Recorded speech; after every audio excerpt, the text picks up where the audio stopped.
Exploitably writes in, I would like to see a video on how to effectively condition the opponent for frame traps for specific characters, and how to practice doing so in an efficient manner. I understand how they work, I've copied plenty of top player frame traps, and developed my own based off of frame data, but I hardly open anyone up. Well, you can look at what they did when your frame trap failed as an indication as to why it failed. The most important prerequisite to frame trapping is making sure your opponent is actually taking throws at the right time. If your opponent isn't taking throws, you should keep throwing them over and over until they start taking. If something like this is happening, you should deliberately drop your pressure to bait a reversal. And if they have bar to FADC, you could even backdash to force their Shoryuken to whiff so they can't cancel it.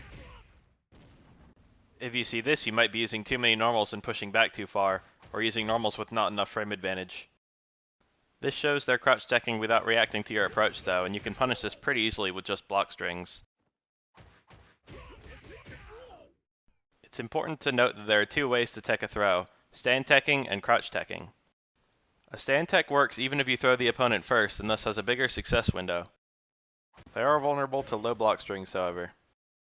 A crouch tech forces you to tech the throw only after their throw input, but allows you to crouch block. A crouch tech also comes out as a crouch short, which is arguably less risky if they're out of throw range.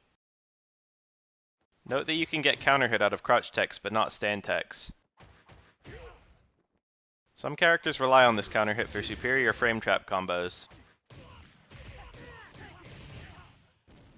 Using Kara throws will also force the opponent to stand tech only after they're thrown, as well as representing the threat of throws from further away. The easiest frame traps beat both throws and lows entirely.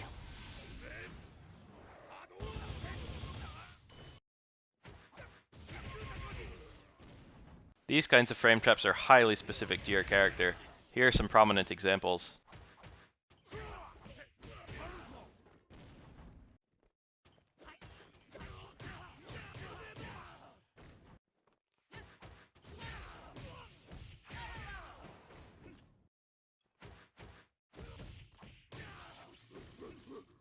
If you watched EVO 2014, I'm pretty sure you saw Luffy abusing plenty of these.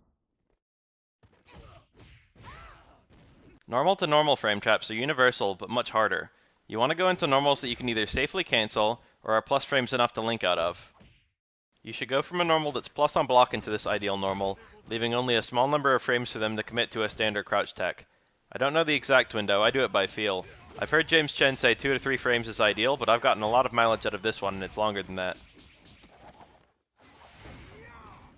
For example, Dudley might go for Kidney Blow into, say, Stand Roundhouse into ducking. Kidney Blow is plus 3 on block, and Stand Roundhouse is 4 frame startup, so that leaves them 2 frames to commit to something.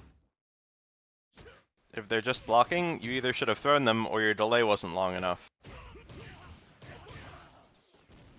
If they're hitting you with a throw or a crouch short, your delay was too long.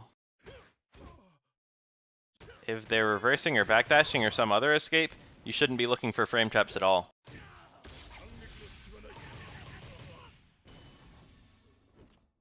I don't know an easy way to practice this besides recording your frame traps and then practicing defending against them.